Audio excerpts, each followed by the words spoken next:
नमस्कार, मी सौरभ कोरटकर. जय महाराष्ट्रमध्ये आपलं स्वागत. लालबागच्या राजाच्या देणगीचा लिलाव होतोय. राजाला दान केलेल्या सोन्या चांदीच्या दागिन्यांचा लिलाव केला जातोय. लिलावाला भाविकांची प्रचंड गर्दी झाली आहे.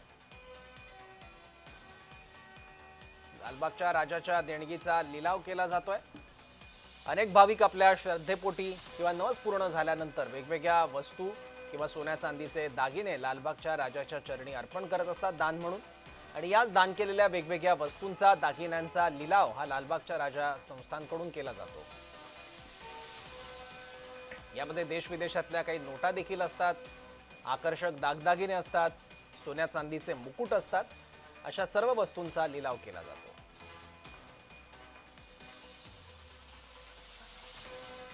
त्यामुळे आपली श्रद्धा आणि आपल्या कुवतीप्रमाणे भाविकांकडून बोली लावली जाते. लालबागच्या राजाला स्पर्श झालेल्या या सर्व वस्तू असतात. त्या श्रद्धेतून काही भाविक या वस्तूंसाठी बोली लावतात.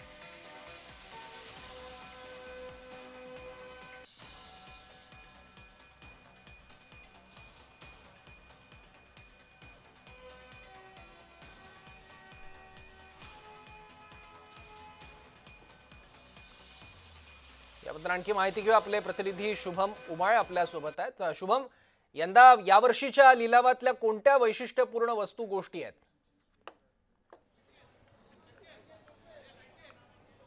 सौरभ, सध्या मी लालबागचा राजा सार्वजनिक गणेशोत्सव मंडळ यांचा लिलाव प्रक्रिया आज या ठिकाणी सुरू आहे. आपण बघू शकतो गणेशोत्सवामध्ये दानपेटीमध्ये सुमारे 8 कोटींपेक्षा जास्तची रक्कम जी आहे ती या ठिकाणी आली होती. पण मात्र अनेक सोन्या चांदीच्या वस्तू या देखील या ठिकाणी अर्पण ज्या आहेत भाविकांनी केल्या होत्या. सध्या या ठिकाणी लिलाव सुरू आहे. बघू शकतो या ठिकाणी लिलाव प्रक्रिया सुरू आहे. सुदाम कांबळे हे सध्या आता व्यासपीठावर आहेत आणि प्रत्येक गोष्टी ज्या एक एक करून जे आहेत वस्तू या ठिकाणी लिलावासाठी काढताना दिसून येत आहेत.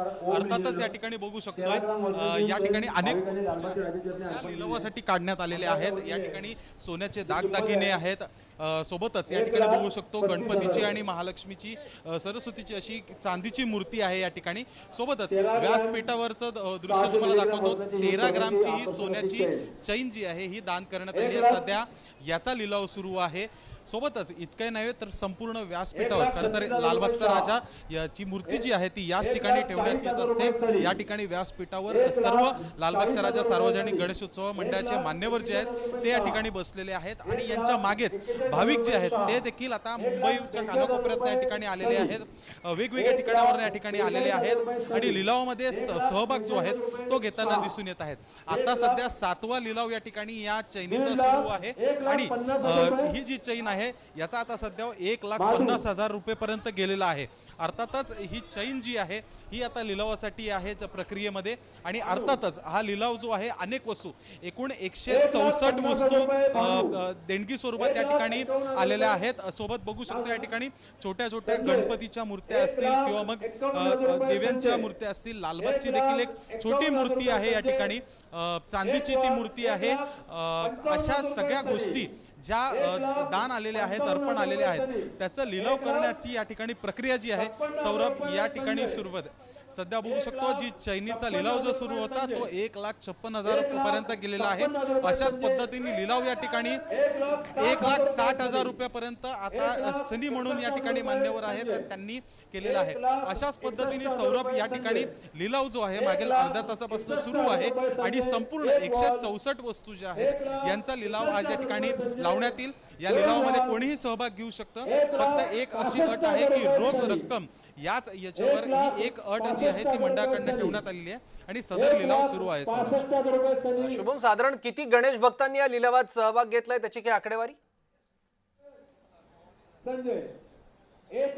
अर्थातच सौरभ काही आकडेवारी या ठिकाणी नाहीये, पण आता आपण बघू शकतो या ठिकाणी सध्या खुर्च्या ज्या आहेत त्या ठिकाणी 100 जणांसाठीच्या लावलेल्या आहेत आणि सोबतच बाजूला देखील अनेक मान्यवर जे आहेत ते आपल्याला उभे असताना दिसून येत आहेत. ज्या पद्धतीने या ठिकाणी या जागेवर दर्शनासाठी देखील गर्दी होत असते तशाच पद्धतीने गर्दीची आहे ती सध्या या ठिकाणी झालेली दिसून येत आहे.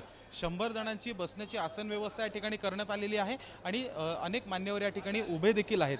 त्यामुळे 100 ते 125 लोक या ठिकाणी आलेले आहेत आणि अजून देखील लोक येतील. इतकंच नव्हे तर या छोट्या जरी वस्तू असल्या तरी देखील मोठ्या वस्तू या देखील दान स्वरूपात या ठिकाणी आलेल्या आहेत. बॅट असेल, चांदीच्या गदा ज्या बोलतो त्या देखील या ठिकाणी 6 गदा ज्या आहेत त्या ठिकाणी आलेल्या आहेत। अर्थातच आपल्या समोर लालबागचे राजा सार्वजनिक गणेशोत्सव मंडळाचे खजिनदार बसलेले आहेत आणि ज्या पहिल्या 2 लिलाव प्रक्रिया संपन्न झालेल्या आहेत त्यांची रोख किंमत जी आहे ती देखील या ठिकाणी पेटीमध्ये जमा करण्यात येत आहे। अर्थातच ही प्रक्रिया सुरू आहे, त्यांच्याकडे सर्व पद्धतीची नोंद घेण्यात येत आहे की ते कुठून आलेले आहेत, त्यांचा मोबाईल नंबर हा देखील घेण्यात येत आहे आणि अशा पद्धतीने या ठिकाणी सुरुवात जी आहे ती झालेली आपल्याला दिसून येत आहे। सौरभ, ठीक आहे शुभम, धन्यवाद ही सगळी लिलाव प्रक्रिया आमच्यापर्यंत पोहोचवलीस त्यासाठी।